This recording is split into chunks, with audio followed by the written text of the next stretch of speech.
I took care of my blind white moonlight for 2 years.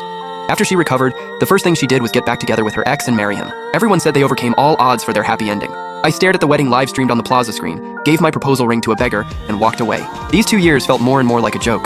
The LED screen on the plaza was live-streaming what should have been the grandest wedding. The bride, Su Muqing, was radiant and beautiful. She used to be my everything. 2 years ago, a car accident left her blind, and her fiancé Gu Yanji immediately cut ties with her and went abroad to further his career. I gave up my company that was about to go public, disbanded my team, and stayed by her side 24/7. I became her eyes. I learned Braille and how to cook her favorite dishes. I learned how to help her navigate the world through sound and touch. I walked her through days and nights of breakdowns, despair, and self-destruction. Don't go, don't leave me. I thought our bond was stronger than anything.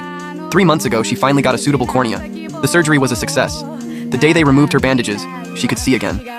I prepared flowers and a ring, planning to propose the moment she saw me. But when she opened her eyes, she didn't see me. She saw Gu Yanji, who'd just returned from abroad.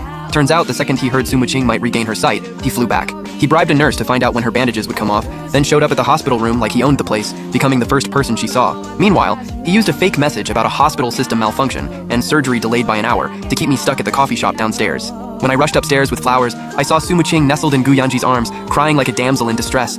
"Yanji, I missed you so much." Gu Yanji held her, but his eyes swept over me with contempt, like I was trash that didn't matter. In that moment, I became the world's biggest joke. Everyone around praised Gu Yanji's devotion, saying that even while building his career abroad, his heart never left Su Muqing, and he rushed back the moment she recovered. And my 2 years of sleepless care? In their reunited lovers fairy tale, I didn't even count as a side character. The first thing Su Muqing said to me was, "Yinchuan, thank you for taking care of me these 2 years. Here's a check for 5 million. Consider it compensation." Her voice was still gentle, but with a subtle distance and arrogance, like she was paying off a caregiver who'd done their job. I didn't take the check. I just looked at her, trying to find even a trace of our time together in those eyes that could see again. Nothing. Those eyes only held love for Gu Yanji and the joy of reunion. Maybe all along, she just needed a tool. A placeholder. When she was blind, I was a useful tool. Now that she could see again and Gu Yanji was back, this old tool could be tossed in the trash. On the wedding livestream, Gu Yanji lovingly slipped a diamond ring onto Su Muqing's finger. The style was identical to the one I'd prepared. What she loved. What she hated. After 2 years, I knew it all by heart. Gu Yanji probably just asked her and got all the intel I'd spent 2 years figuring out. I looked down at the ring in my palm, a top-grade pink diamond. I'd hired Belgium's most famous designer. It took 6 months to craft. Now it was just a joke. An old beggar with gray hair was shakily holding out his bowl. I walked over and placed the velvet ring box in his bowl. "Here, old man, get yourself something good to eat." The beggar froze. He opened the box, saw the dazzling light, and nearly dropped his bowl. I didn't look back at him. I didn't look at that couple on the screen either. I turned and disappeared into the crowd. No blessings. "Congrats on your wedding." And me? Yinchuan's taking back the life I should have had. My phone buzzed. It was my business partner, Fatty. "Bro, it's over." I replied, "Yeah, it's over." Fatty texted back, "Man, you got screwed. The Su and Gu families are such trash, used you and threw you out, total bridge burners." I said, "Don't say that, market economy, fair trade. I spent 2 years and got nothing. That's on me. Bad investment. Can't blame anyone else." Fatty asked, "So you coming back to the company?" I said, "Yeah." Fatty replied, "Bro, finally! The crew's been waiting forever." 2 years ago, I founded Tianshu Data. We were at a critical Series A funding stage, the hottest dark horse in the industry. After Su Muqing's accident, I shut down the company. All our core tech and data models were locked away. Everyone thought I'd lost my mind, giving up a business empire for a woman. When I stepped back into the office that had been sealed for 2 years, dust hit me in the face. Fatty and a few core members were already waiting. "Boss!" Familiar faces, eyes filled with barely contained excitement. None of them left. After I disbanded the company, they turned down every high-paying offer and waited for me. They refused every headhunter. I said, "Oh guys, I'm sorry, I'm late." Fatty cursed. "Late my ass? We'd wait forever. Without you, Tianshu ain't Tianshu." I nodded. No more words. Straight to the whiteboard in the conference room.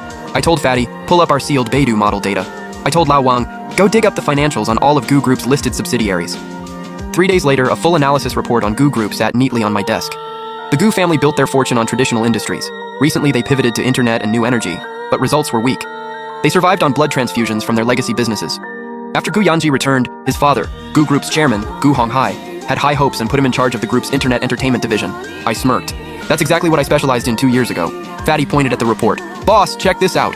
Right after Gu Yanji took over, he launched a metaverse social project called Phantom Sea, dropped 500 million on it. It's in beta testing now. Press releases are already out. They're claiming it'll be China's first virtual social platform. I looked at the proposal and smirked coldly. The framework was 70% identical to my scrapped Starfield project from 2 years ago. I said, "Check if Gu Yanji contacted any former Tianshu employees in the past 2 years. Fatty got it. On it. Sure enough, within half a day, we found out. While abroad, Gu Yanji hired one of our former product managers at a high salary. That guy got fired by me for leaking trade secrets. He held a grudge. I said, Bet he sold my original concept to Gu Yanzi as a loyalty gift.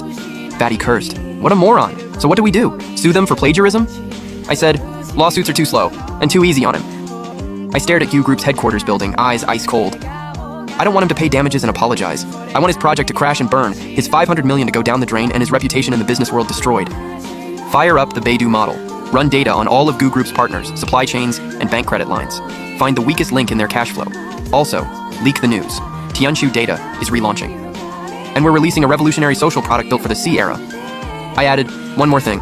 Set up a meeting for me. I wrote a name on paper and handed it to Fatty. He looked at it and gasped. Boss, you're going to him? That guy's famous for eating people alive. I said, to fight evil, you need a sharper blade. Over the next 2 weeks, I practically lived at the office. The entire Tianshu team ran at unprecedented speed. We didn't build a full product to compete with Phantom C. Too slow. Instead, I used the Beidou model to develop a companion plugin for Phantom C, an AI-powered data analysis plugin. On the surface, it was a helper tool for Phantom C, optimizing avatars, smart friend recommendations, all that stuff. But the real function? Silently harvesting all user data from Phantom C. Behavior patterns, spending habits, social networks, even shady privacy info in gray areas. Guyanzi set the beta testing bar super low to grab market share. We easily got thousands of beta access codes. The day before Phantom C officially launched, I released the plugin for free across all gaming and social forums. Named it Eye of Insight. Phantom C launch day was huge. Guyanji poured money into marketing, got A-list celebrities to endorse it, dominated trending topics. Young people swarmed this future of social platform. Gu Group's stock price skyrocketed. Guyanji was on top of the world, the hottest new star in business. Su Muqing as his newlywed wife basked in the glory.